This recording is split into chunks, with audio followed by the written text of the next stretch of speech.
Ramai beredar rekaman di Telegram pada Kamis 2 Maret 2023 yang memperlihatkan granat Rusia masuk ke dalam lubang tank Ukraina. Hal ini membuat tank Ukraina meledak dan terbakar. Dalam keterangan unggahan disebutkan, drone dan granat Rusia menghancurkan T-72B3 Ukraina yang sebelumnya ditangkap di arah Ukledar.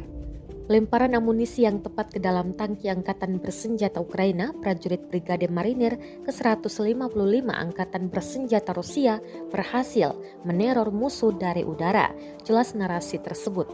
Ledakan dahsyat juga terekam jelas drone pengintai Rusia. Rekamannya pun menuai berbagai komentar dari warganet. Militer Rusia fokus menyerang Ukledar, salah satu kota utama di Ukraina Timur yang telah mereka coba kepung selama berbulan-bulan. Pejabat militer Ukraina mengatakan bahwa dalam 3 minggu terakhir, Rusia telah meluncurkan banyak tank dan baju besi di front Ukledar untuk memanfaatkan mobilitas dan daya tembaknya yang tinggi untuk merebut target dengan cepat.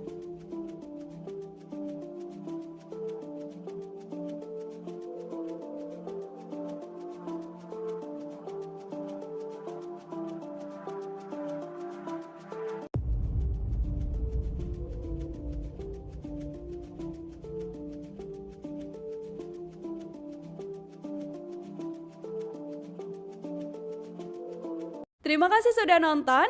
Jangan lupa like, subscribe, dan share ya.